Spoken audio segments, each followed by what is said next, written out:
नमस्कार दोस्तों, स्वागत है आपका हमारे इस YouTube चैनल टेस्ट टाइम जीएस में। आज मैं आपके लिए लेके आया हूँ ये भूगोल में सौरमंडल। तो हम सौरमंडल का ये पार्ट 1 पढ़ेंगे और इसके बाद में मैं पार्ट 2 आपको पढ़ाऊँगा। तो देखिए, कुछ चीज़ें बदल गई हैं। जैसे सबसे ज़्यादा उपग्रह वाला एक नया ग्रह हो गया है। पहले बृहस्पति था, लेकिन अब बृहस्पति नहीं रहा है। तो वो मैं आपको आगे वीडियो में बताऊंगा। और हम सभी ग्रहों की जानकारी क्रम से पढ़ेंगे और प्रीवियस ईयर के क्वेश्चन करेंगे लास्ट में जो है, दोनों वीडियो जब ख़त्म हो जाएंगे। और पूरी जानकारी जो है आपको इसी वीडियो में मिलेगी और 2 पार्टों में ये वीडियो मैंने बनाया हुआ है। तो सौरमंडल से संबंधित जितने भी प्रश्न आएंगे सब इसी से आएंगे। तो आज आप बहुत कुछ नया सीखने वाले हैं, तो बने रहिए वीडियो के लास्ट तक। चलिए वीडियो को शुरू करते हैं।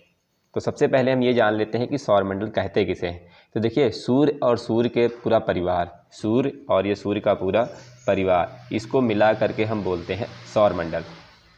कह रहा है सूर्य और उसके चारों ओर घूमने वाले ग्रहों, क्षुद्र ग्रहों, धूमकेतु, उल्काओं और अन्य आकाशीय पिंडों के समूह को सौरमंडल कहा जाता है। जैसे ये सूर्य है और ये सूर्य के 8 ग्रह हैं, तो इनको मिला करके, और ये चंद्रमा भी देखिए धरती पर छोटा सा आपको दिखाई दे रहा होगा। अन्य ग्रहों के भी उपग्रह हैं, वो भी हम आगे वीडियो में जानेंगे। तो ये सब मिला करके जो है आपका पूरा सौरमंडल बनाते हैं। तो सौरमंडल आपको समझ में आ गया होगा कि सौरमंडल क्या होता है। सूर्य और सूर्य के चारों ओर घूमने वाले क्षुद्र ग्रह, उपग्रह, जो भी जितने भी आकाशीय पिंड हैं, उन सबको मिला करके सौरमंडल कहा जाता है, जिसको इंग्लिश में सोलर सिस्टम कहा जाता है। ठीक है, आगे बात कर लेते हैं। अब सूर्य के 8 ग्रह, वैसे पहले 9 थे लेकिन यम को हटा दिया गया है, तो कुल 8 ग्रह हैं। कौन कौन से हैं? बुध, शुक्र, पृथ्वी, मंगल, बृहस्पति, शनि, अरुण और वरुण। ये 8 ग्रहों का क्रम सूर्य से है कि सबसे नज़दीक जो ग्रह है वो बुध है, जिसको अंग्रेजी में मरकरी कहा जाता है। और उससे 2 नंबर पर शुक्र, जिसको इंग्लिश में वीनस कहा जाता है।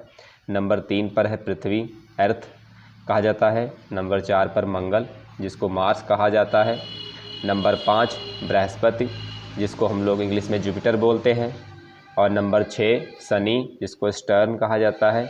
नंबर 7 पे है अरुण, जिसको यूरेनस बोला जाता है। और नंबर 8 पे है वरुण, जिसको नेपच्यून बोला जाता है। तो ये मैंने अंग्रेजी और हिंदी दोनों में नाम लिख दिए हैं। और चूंकि ये आप बचपन से पढ़ते आ रहे हैं, तो आपको ये ग्रहों के नाम वैसे भी याद होंगे, कई बार आपने पढ़ा होगा। तो बस थोड़ा सीरियल से याद रखिएगा कि बुध, शुक्र, पृथ्वी, मंगल, ये 4 ग्रह आंतरिक हैं। याद रखिएगा, बुध, शुक्र और पृथ्वी, मंगल, ये 4 आंतरिक ग्रह हैं।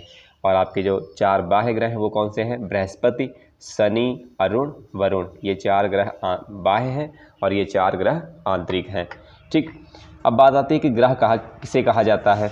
तो देखिए, वे खगोलीय पिंड जो सूर्य के चारों ओर चक्कर लगाएं और जिनमें पर्याप्त गुरुत्वाकर्षण बल हो। 2 चीज़ें हैं, एक तो वो सूर्य के चारों ओर चक्कर लगाएं और जिनमें पर्याप्त गुरुत्वाकर्षण बल हो, कि वो काफ़ी बड़ी आकाशीय पिंड हो। वैसे तो छोटे छोटे कई पिंड भी हैं, वो ग्रहों के साथ साथ सूर्य का चक्कर लगाते हैं, लेकिन उनको उपग्रह नहीं कहा जाता है और उनको ग्रह नहीं कहा जाता है। लेकिन ग्रह उन्हीं खगोलीय पिंडों को कहा जाता है जो सूर्य के चारों ओर निश्चित पथ पर चक्कर लगाते हैं। इनका एक निश्चित पाथ होता है, उस पर चक्कर लगाते हैं और ये इनमें पर्याप्त गुरुत्वाकर्षण बल होता है। फिर आता है उपग्रह किसे कहते हैं।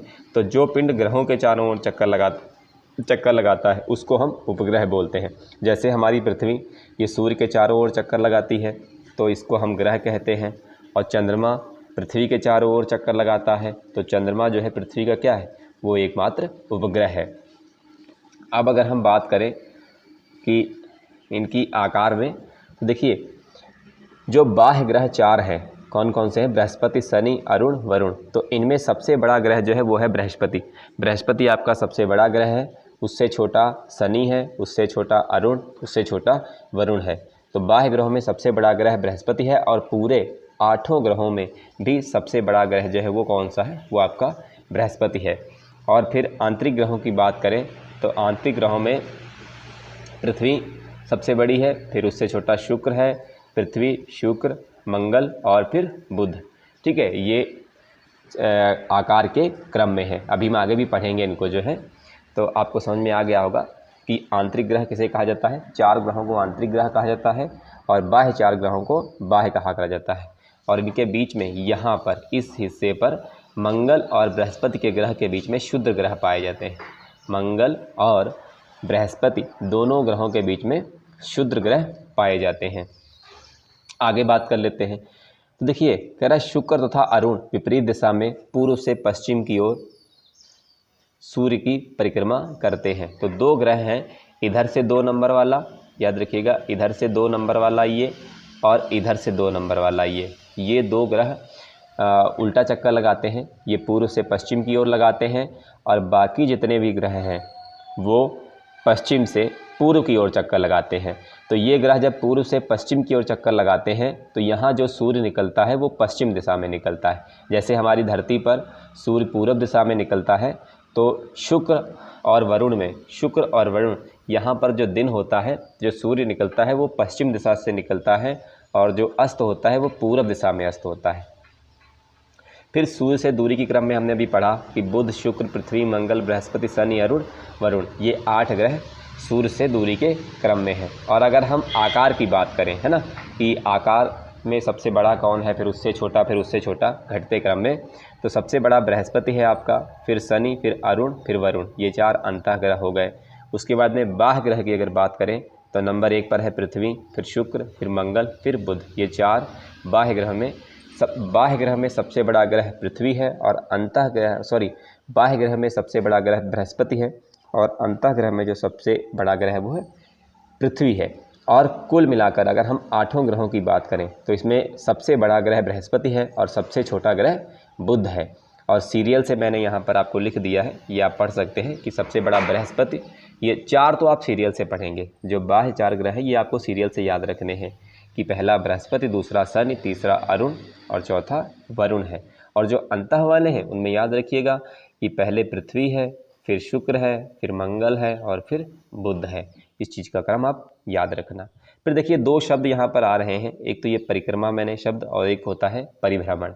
तो परिक्रमा किसे कहते हैं हमें ये समझना जरूरी है और परिभ्रमण किसे कहते हैं हमें ये भी समझना जरूरी है। तो परिक्रमा जो होती है, कह रहा है कि सूर्य के चारों ओर चक्कर लगाना, सूर्य के चारों ओर जो चक्कर लगाते हैं ग्रह, उनकी इस क्रिया को कहते हैं परिक्रमा। कि मतलब किसी चीज़ के सूर्य के चारों ओर ग्रह चक्कर लगाते हैं उनको कहा जाता है परिक्रमा। और जब वो अपनी धुरी पर घूमते हैं, अपनी धुरी पर गोल गोल घूमते हैं तो उसको कहा जाता है परिभ्रमण। तो ये दोनों शब्द मैं आगे बार बार प्रयोग करूँगा, तो इसीलिए मैंने आपको ये बता दिया है कि आप इसको याद रखेंगे। चूँकि मैं बार बार इसको नहीं बताऊँगा तो आपको याद रखना है कि परिक्रमा शब्द का मतलब हो गया सूर्य के चारों ओर घूमना और परिभ्रमण शब्द का मतलब हो गया कि अपनी जगह पर घूमना। और जो सौर प्रणाली की खोज है, इसकी खोज कोपरनिकस ने की थी। किस वैज्ञानिक ने की थी? कोपरनिकस ने की थी। ये चीज़ याद रखेंगे आप कि सौर प्रणाली की खोज जो है वो कोपरनिकस ने की थी। ये कई बार परीक्षा में पूछा जाता है कि सौर प्रणाली की खोज सबसे पहले किसने की थी, तो वो कोपरनिकस ने की थी। और सबसे बड़ा ग्रह कौन सा है, तो वो है बृहस्पति। सबसे छोटा ग्रह कौन सा है? बुध। और सूर्य का सबसे नज़दीक का ग्रह कौन सा है, वो भी है बुध। और सूर्य का सबसे दूर का ग्रह कौन सा है, वो है वरुण। और पूर्व से पश्चिम की ओर चक्कर लगाने वाले 2 ग्रह हैं, एक है आपका शुक्र और दूसरा है आपका वरुण। ये 2 ग्रह जो है ये पूरब से पश्चिम की ओर चक्कर लगाते हैं। आगे अब हम सीरियल से एक एक करके सारे ग्रहों के बारे में पढ़ेंगे। तो हमारा जो पहला ग्रह है सूर्य के नज़दीक, जिसका नाम है बुध और जिसको इंग्लिश में मरकरी कहा जाता है, इंग्लिश में मर्क्यूरी कहा जाता है। तो कह रहा है सूर्य का सबसे नज़दीकी ग्रह है, यह सबसे छोटा ग्रह है, इसका कोई उपग्रह नहीं है। याद रखिएगा 2 ग्रह ऐसे हैं जिनका कोई भी उपग्रह नहीं है, एक तो मर्क्यूरी, दूसरा मैं अभी आपको आगे बताऊंगा। और ये सूर्य का सबसे नज़दीकी ग्रह है और ये सबसे छोटा है और इसका कोई उपग्रह नहीं है। परिक्रमा ये 88 दिन में परिक्रमा कर लेता है और जो परिभ्रमण है ये करता है ये 58.6 दिन में। मैंने आपको परिक्रमा और परिभ्रमण बताया था ना, तो याद रखिएगा। तो ये परिभ्रमण जो है 58.6 दिन में करता है और परिक्रमा 88 दिन में, मात्र 88 दिन में ये सूर्य का एक चक्कर लगा लेता है। जो ये बुध ग्रह है ये वाला, ये सूर्य का 88 दिन में एक चक्कर लगा लेता है। और यहाँ पर वायुमंडल नहीं पाया जाता है, बुध ग्रह पर वायुमंडल बिल्कुल नहीं पाया जाता है, और जिसके कारण यहाँ पर जीवन संभव नहीं है। यहाँ पर वायुमंडल का अभाव पाया जाता है और इसलिए यहाँ पर जीवन बिल्कुल भी संभव नहीं है।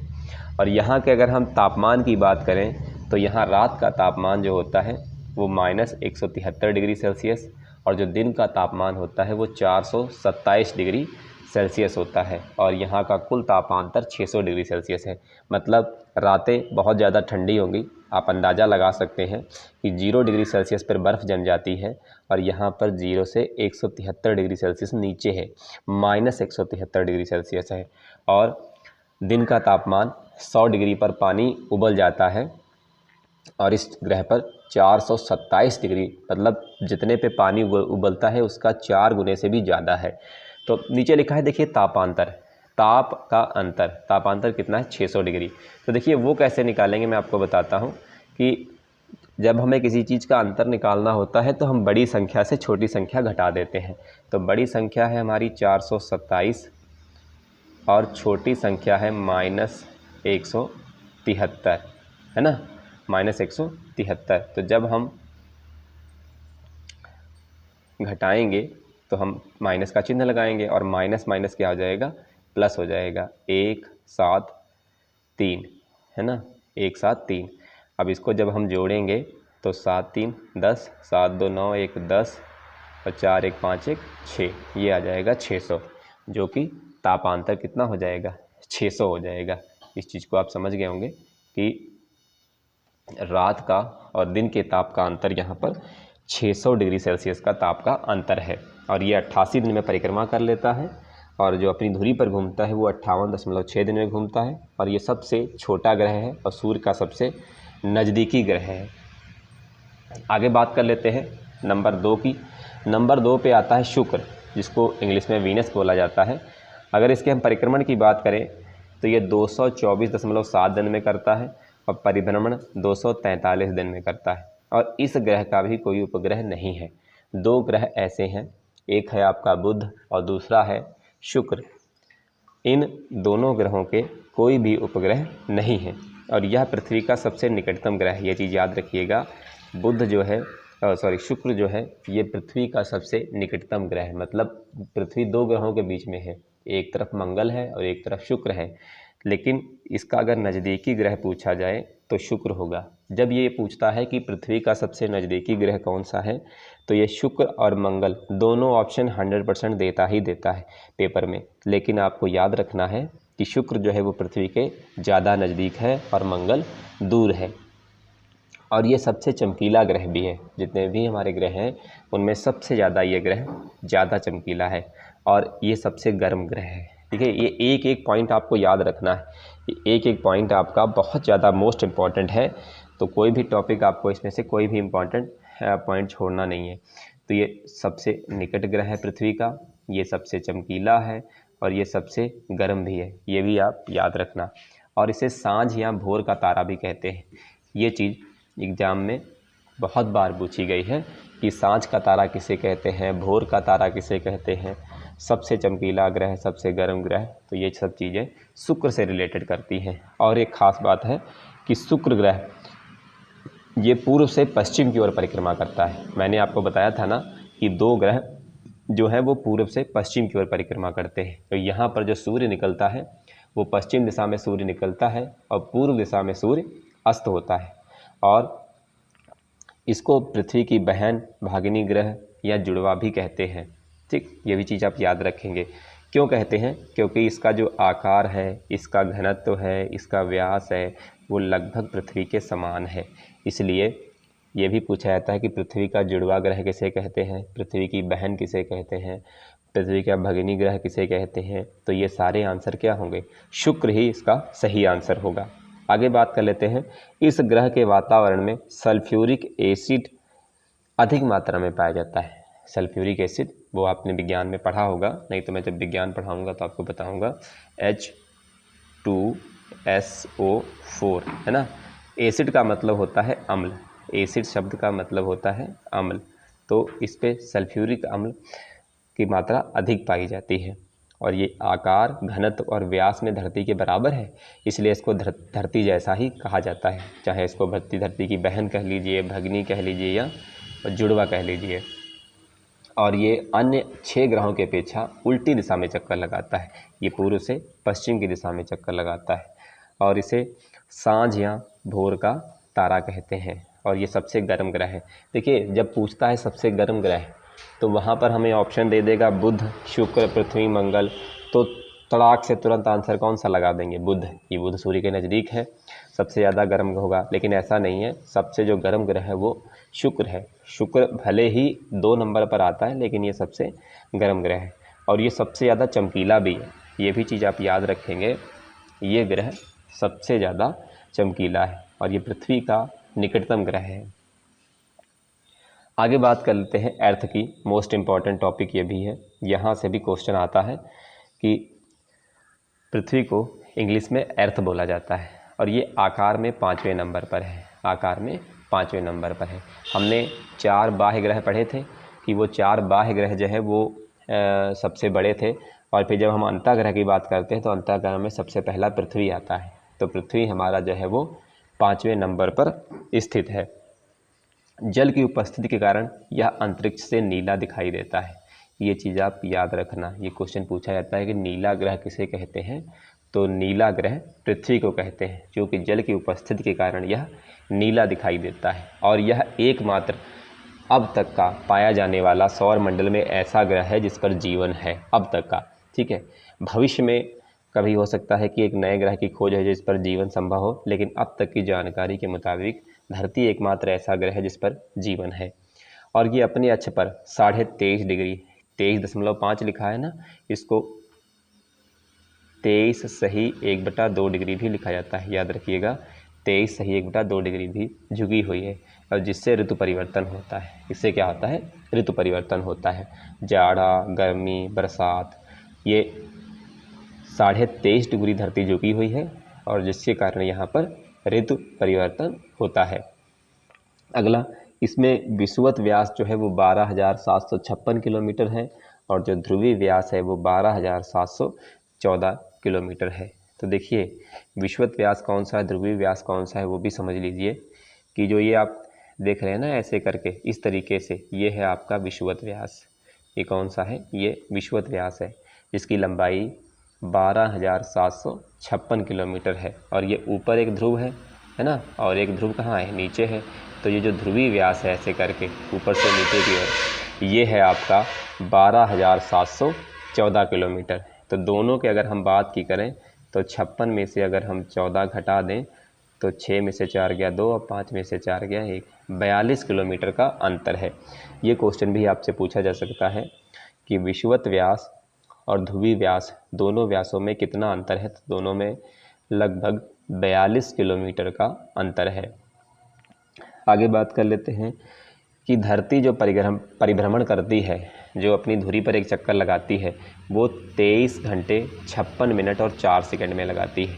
ये एचटीस आपको ऐसे ही याद रखना है कि धरती जो है अपनी धुरी पर एक चक्कर 23 घंटे 56 मिनट और 4 सेकंड में लगाती है, जिसको हम लोग 24 घंटे या एक दिन बोल देते हैं कि एक दिन में धरती एक चक्कर लगाती है और एक दिन जो है 24 घंटे के बराबर होता है। लेकिन अगर हम वास्तव में इसकी सही बिल्कुल सटीकता से जानकारी लें तो ये 24 घंटे नहीं होता, ये 23 घंटे 56 मिनट और 4 सेकंड, जो कि लगभग 3 मिनट और हम कह सकते हैं कि 56 सेकंड से कम होता है इसमें 24 घंटे में। फिर अगर हम परिक्रमा की बात करें तो ये जो परिक्रमा करती है धरती सूर्य का चक्कर धरती 1 साल में लगाती है, ऐसा हमने और आपने पढ़ा हुआ है।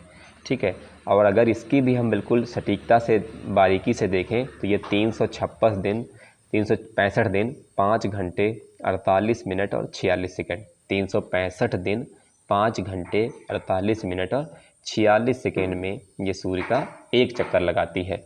और हम लोग क्या कहते हैं? हम लोग कहते हैं कि एक साल 365 दिन का होता है।